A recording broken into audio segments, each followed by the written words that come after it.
Les gars, j'espère que ça va bien. Aujourd'hui je suis ravie de vous retrouver pour une vidéo où je vais descendre devant vos yeux ébahis quelques produits de luxe que j'ai testés dernièrement et que je n'ai pas vraiment apprécié, voire pas du tout pour certains. En fait, ça fait un petit moment que je n'ai pas filmé. À la base, j'avais envie de revenir avec une vidéo où je vous explique les raisons pour lesquelles je n'ai pas filmé. Et puis je dois avouer que voilà, cette vidéo aurait pas forcément été hyper positive et c'est pas du tout ce que j'avais envie de vous transmettre aujourd'hui. Donc je me suis dit ferme ta bouche et puis parle de produit, ça sera beaucoup mieux. Donc voilà pourquoi aujourd'hui je reviens avec une petite vidéo où je vais critiquer certains produits parce que je sais que vous aimez ça. Il y a quelques jours sur Instagram, je vous ai fait un petit unboxing. D'ailleurs, n'hésitez pas à me rejoindre si ça vous tente.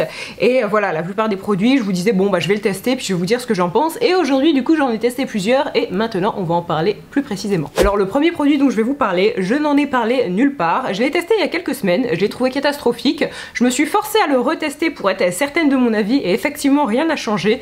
Il s'agit de ce fond de teint de la marque Yves Saint Laurent. Vous savez à quel point j'aime les fonds de teint de cette marque. Là c'est le All-in-On Glow Foundation, touche éclat. Et alors ce fond de teint, mon dieu, y a rien qui va. C'est-à-dire que lorsque je l'ai testé, j'étais plutôt enjouée parce que j'avais fini justement mon fond de teint, le teint en creux de peau qui est tout à fait génial. Il a un fini mat, il tient merveilleusement bien, la peau est magnifique. Enfin bref, ça c'est un de mes favoris depuis au moins 5 ans. Si vous me suivez, vous le savez, j'en parle tout le temps. Et c'est vrai que tous les fonds de teint Yves Saint Laurent d'une façon générale, je les aime beaucoup. Et celui-ci, il est sorti il y a un petit moment maintenant, mais il reste quand même assez récent. Et c'est vrai que je l'avais jamais testé, donc je le gardais dans un coin. Et là, le voyant, le plus chouette, j'ai fini tous mes fonds de teint. Celui-ci, je suis ravie de le tester. Il va être génial, j'en suis sûre. Et en fait, alors pas du tout. Ce que je lui reproche, c'est qu'effectivement, il a un fini assez lumineux, assez dewy, sauf que en fait, c'est beaucoup trop. C'est-à-dire que au fur et à mesure du temps, ça donne un fini gras sur la peau, un fini friteuse, donc c'est pas ce qu'on aime. Et surtout, il ne tient pas du tout, la matière se déplace. Je l'ai appliqué un jour où il faisait assez chaud, et quand je dis assez chaud, c'est peut-être 25-26, donc rien d'exceptionnel. Et j'avais mis des lunettes de soleil, mais mes lunettes de soleil, je les ai portées quoi, 2 minutes à tout casser. Et normalement, lorsqu'on porte des lunettes de soleil, effectivement, ici, le fond de teint se retire un peu, bon, ça c'est normal. Sauf que là, c'est pas que le fond de teint c'était un peu retiré, c'est que j'avais carrément une espèce de trace mais qui coulait comme ça et véritablement le fond de teint c'était complètement barré. Et donc j'ai fait le test juste avec mon doigt et c'était la même chose, c'est-à-dire que j'avais un transfert de fond de teint. Donc c'est cool, je vous faites la bise, la personne et bien elle a un peu de fond de teint sur sa joue, elle est ravie. Je ne sais pas du tout pourquoi il a eu cet effet sur ma peau si je puis dire. Avant ça j'avais appliqué une base, j'ai pas non plus une peau relativement grasse donc je ne comprends pas, mais clairement il ne tient pas du tout. Il est joli peut-être une demi-seconde et dès lors, eh bien il y a un fini un peu huileux, un peu gras, ça se déplace, donc vraiment je n'ai pas aimé. Je sais que j'ai regardé un petit peu les avis sur Sephora parce qu'au début je me suis dit ok c'est peut-être le produit qui a tourné, comme ça faisait quelques semaines que je l'avais, et en fait même pas parce que j'ai vu d'autres personnes sur Sephora penser exactement la même chose que moi. Donc si vous aimez les fonds de teint vraiment très huileux, bon bah, pourquoi pas, mais pour les autres je vous le conseille pas. Mais voilà, d'une façon générale je ne vous le conseille pas. En plus c'est un produit comme vous l'avez vu qui coûte son petit prix, donc clairement les autres fonds de teint Yves Saint Laurent, allez-y les yeux fermés, ils sont fantastiques, celui-ci surtout pas. Puis le deuxième produit que je vais vous présenter, cette fois-ci c'est pas un produit que j'ai détesté, mais compte tenu du prix je m'attendais à quand même quelque chose de beaucoup plus efficace, or ça n'a pas été le cas.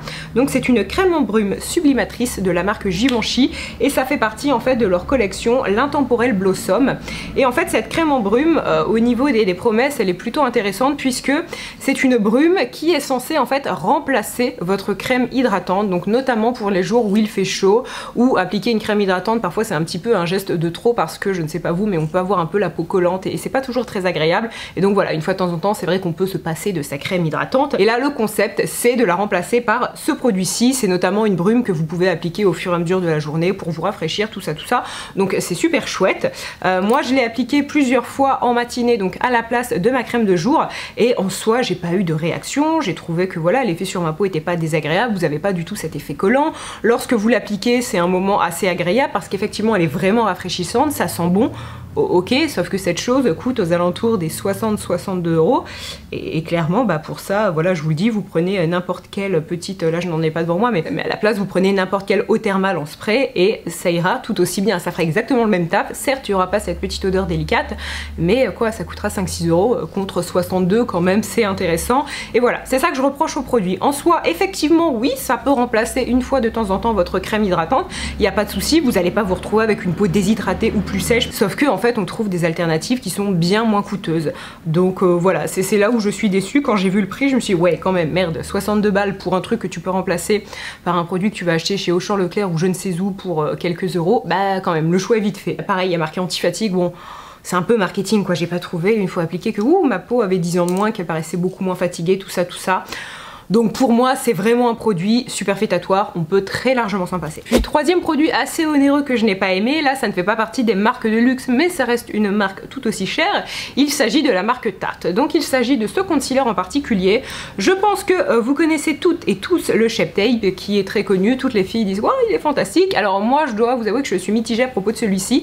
Effectivement je trouve qu'il s'applique bien, qu'il est très couvrant, mais ce que je n'aime pas, et alors vous allez me dire si je suis toute seule, c'est qu'à chaque fois, et là bien sûr ça ne va pas le faire, mais à chaque fois en fait que j'ouvre et bien le produit, j'ai des gouttes qui sautent, et vraiment ça m'est arrivé plein de fois, c'est-à-dire qu'au moins 4 ou 5 fois il y a un haut qui s'est retrouvé avec des taches. C'est au niveau de l'application, à chaque fois j'ai des éclaboussures et je sais pas pourquoi, donc soit mon produit a un souci, mais c'est un peu relou, et surtout la couleur est un peu trop claire pour moi, donc oui je l'aime, mais je peux pas non plus l'apprécier à 100% parce que ben il y a quand même un rendu un peu plus clair, donc je peux pas être 100% objective, mais on va dire qu'il est pas mal. Celui-ci il s'appelle le Creaseless Concealer, et son souci c'est que je trouve qu'il marque les ridules. À chaque fois que je l'ai appliqué, même lorsque je l'ai poudré avec plein de poudres différentes, et bien je trouve que les ridules sont vraiment voyantes. Effectivement il va être assez couvrant, mais en même temps il a un fini un peu huileux, il se déplace.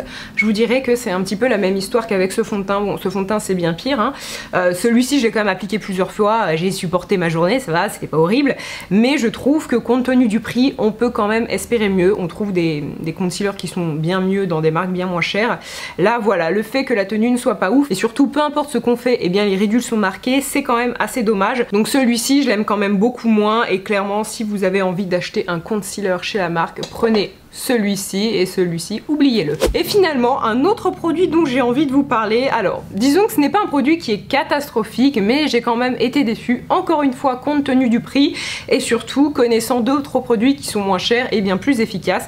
Il s'agit encore une fois d'un produit Givenchy, donc ne pensez pas que je déteste la marque, parce que pas du tout, il y a des produits que j'adore vraiment chez eux, et pour le coup je trouve que ça vaut le coup de mettre plus cher, mais celui-ci ce n'est pas le cas selon moi. Il s'agit du liner Disturberia, donc c'est un eyeliner feutre précision tenu 24 heures, et ma foi en fait ce que je n'aime pas avec cet eyeliner, donc déjà c'est une pointe feutre, et très souvent les pointes feutres ont tendance à se boucher pour le peu que vous ayez un petit peu de poudre sur les yeux, donc que ce soit eh bien une ombre à paupières ou de la poudre pour le visage matifiante, et bien ça vient vite en fait un petit peu boucher la pointe de votre eyeliner, et dès lors l'application est un peu plus compliquée, ça marque moins bien. Donc celui-ci il n'échappe pas à la règle, il y a ce souci, pourtant je l'ai pas utilisé des millions de fois et là ça commence déjà à bloquer, mais surtout en fait vous allez le voir, je vais vous faire des plans rapprochés.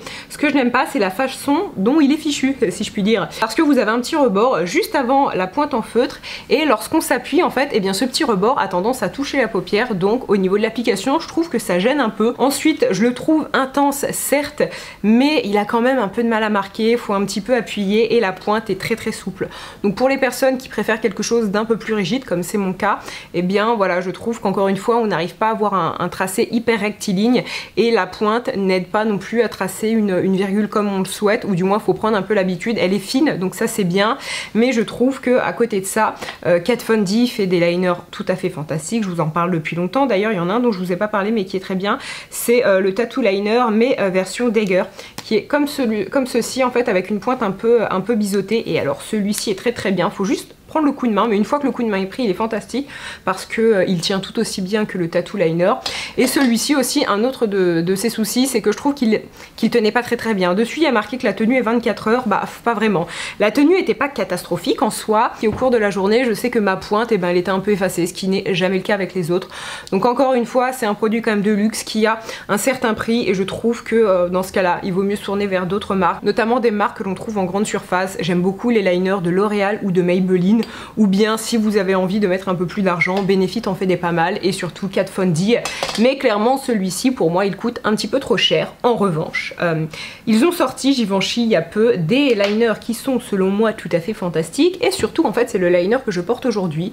Si vous aimez l'été changer un petit peu de liner et mettre des choses un petit peu plus punchy, un petit peu plus colorées, et bien Givenchy a sorti dernièrement ces liners-ci. Donc là ce sont des liners qui se présentent sous forme liquide avec un pinceau, alors comme ça l'application on peut se dire que ça peut être un peu coton et en fait pas du tout. Moi j'ai fait mon trait là aujourd'hui vraiment en 2 minutes chrono parce qu'en fait ça se travaille super bien et étant donné qu'on a affaire à des couleurs qui sont très liquides, et bien je trouve que même si on se trompe un peu, ça se rattrape très bien et il n'y a aucun souci. La prise en main est enfantine, donc ça c'est super cool. Et ce que j'aime, c'est la tenue. Ils tiennent merveilleusement bien, ils ne s'effritent pas, l'application est facile, tout est positif. Donc si vous cherchez des eyeliners de couleur, et ça c'est quand même plus rare à trouver, et bien n'hésitez pas à vous tourner vers les derniers Givenchy parce qu'ils sont fantastiques. Autant celui-ci, bon bah pour un eyeliner noir, franchement, achetez ailleurs, achetez moins cher. Là, ok, ils sont un petit peu chers, mais ils sont vraiment très bien. Et je sais que des eyeliners couleur qui soient faciles à appliquer et qui tiennent très bien, j'en ai pas trouvé des masses. Et bien écoutez, sur ce, ma vidéo est finie. J'espère très sincèrement qu'elle vous a plu, j'espère très sincèrement aussi que vous allez bien. Et la toute dernière chose que je tenais à vous dire, là je m'en vais très bientôt, donc aujourd'hui nous sommes mercredi, mais demain lorsque je vais poster cette vidéo nous serons jeudi. Waouh, je connais mes jours de la semaine, félicitez-moi. Mais non, plus sérieusement, je m'en vais vendredi près de Lyon puisque je vais à un festival qui s'appelle l'Évasion Festival. Il reste encore quelques places. C'est un festival que j'ai déjà fait l'année dernière et il est tout à fait fantastique. Si vous aimez l'électro, franchement c'est cool. Il y a de la techno, il y a de la trance et surtout il y a de la house, donc vous pouvez vraiment trouver chaussures à votre pied. Le prix est plutôt abordable et surtout le coin est super agréable. C'est au niveau d'un lac, donc vous pouvez vous baigner, tout ça. C'est vraiment un festival qui est clean et je vous le recommande 1000 fois. Moi je l'ai fait l'année dernière, j'ai vraiment tout aimé dans ce festival et c'est pour ça que cette année je le refais. Je suis absolument pas payée pour vous dire ça, mais je vous le conseille parce que je sais que l'année dernière je vous en avais pas parlé tout de suite et certains m'ont dit oh mais je crois que je t'ai vu et tout, et bah oui c'était moi. Et cette année je le refais sans aucun souci, il est vraiment fantastique et Nancy en plus c'est pas trop loin. Donc voilà, la météo sera de notre côté. Moi je vous embrasse, j'espère que vous allez passer un très bon week-end et je vous dis à très bientôt. Bye.